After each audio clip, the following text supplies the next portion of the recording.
तसं आमचे भाऊसाहेब पाटील म्हणाले, संभाजीनगरमधले म्हणल्यापेक्षा मराठवाड्यात जर पहिली शिवसेना आणली असेल तर ती सुभाष पाटलांच्या माध्यमातून. कारण की त्यावेळेस शिवसेना काम करणं इतकं काही सोपं नव्हतं. जसं आज जेवढं सोपं आहे तेवढं त्यावेळेस ते सोपं नव्हतं.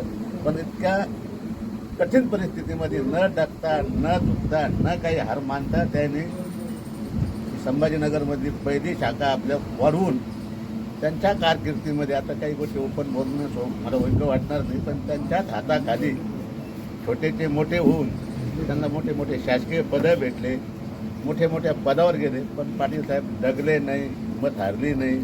ते त्यांच्या ठिकाणी आज बी मजबूत आहे. आणि मध्यंतरी त्यांनी आपलं राज ठाकरेच्या पक्षामध्ये मनसेमध्ये बी काम केलं. तिथे अनेक नेते घडवले, आमदार घडवले.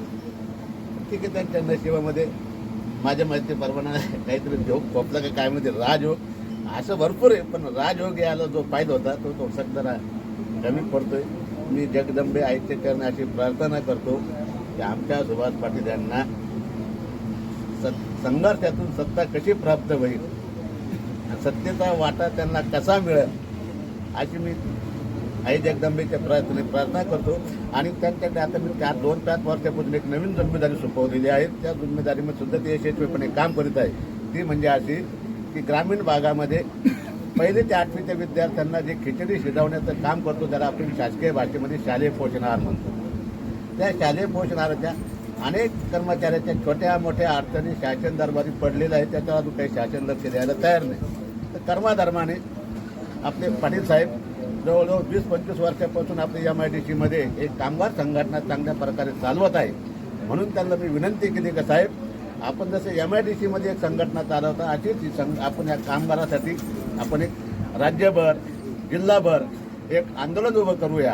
आणि आतापर्यंत पाटील साहेबांच्या नेतृत्वामध्ये आम्ही कमीत कमी 3 ते 4 यशस्वीरित्या आंदोलन तुमच्याच माध्यमातून विभागायुक्त कार्यालयावरती म्हणजे आम्ही आयोजित केले होते.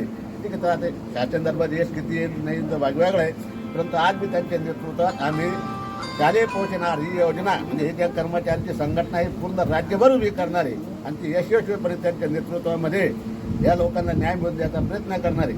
मी शेवटला हेच सांगणार आहे, आई जगदंबे सुभाष पाटीलांच्या वाढदिवसानिमित्त मी त्यांना एक आशीर्वाद देतो की ह्या कामगारांचे प्रश्न सोडवण्यासाठी त्यांना एक चांगल्या प्रकारे शक्ती तयार हो व त्यांनी ह्या कामगारासाठी लढा उभा करावं अशीच मी प्रार्थना करतो व 2 शब्द थांबतो.